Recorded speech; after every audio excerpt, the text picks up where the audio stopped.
നിലവിളക്ക് വിവാദത്തിൽ നിലപാട് കടുപ്പിച്ച് സമസ്ത. വിദ്യാഭ്യാസ മന്ത്രി എൻ ഷംസുദ്ദീൻ നിലവിളക്ക് കൊളുത്തിയതിൽ നിന്ന് വിട്ടുനിന്നപ്പോൾ MLA ഫാത്തിമ തഹലിയ മണ്ഡലത്തിലെ ഒരു പരിപാടിയിൽ നിലവിളക്ക് കൊളുത്തിയത് വിവാദമായിരുന്നു. ഇതിന് പിന്നാലെയാണ് അനിസ്ലാമിക ആചാരങ്ങൾ വർജിക്കണമെന്ന കർശന നിർദ്ദേശവുമായി സമസ്ത മുഖപത്രത്തിലൂടെ രംഗത്തെത്തിയത്.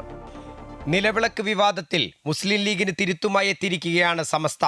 പരിശുദ്ധ ഇസ്ലാമിൽ അടിസ്ഥാനമില്ലാത്തതും ഇതര മതസ്ഥർ അവരുടെ മതാചാരമായി നിർവഹിച്ചു വരുന്നതുമായ ചടങ്ങുകളും ആചാരങ്ങളും മുസ്ലിങ്ങൾ വർജിക്കണമെന്നാണ് സമസ്തയുടെ നിർദ്ദേശം. കോഴിക്കോട് ചേർന്ന സമസ്ത കേരള ജംഇയ്യത്തുൽ ഉലമ കേന്ദ്ര മുശാവറ യോഗം ചേർന്നാണ് ഈ കാര്യത്തിൽ നിലപാട് വ്യക്തമാക്കിയത്.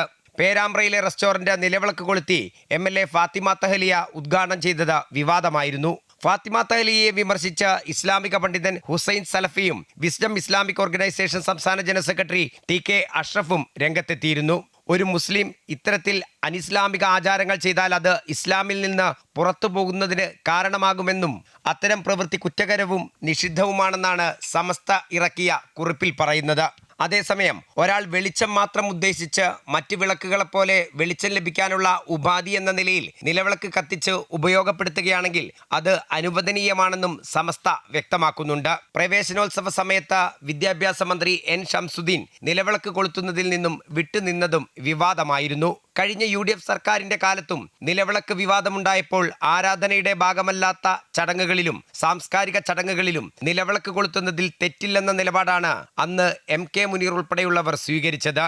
ഏതായാലും പുതിയ നിലവിളക്ക് വിവാദത്തിൽ ലീഗ് ഇതുവരെയും പ്രതികരിക്കാൻ തയ്യാറായിട്ടില്ല. MM Ragesh, Amrita News, Kozhikode.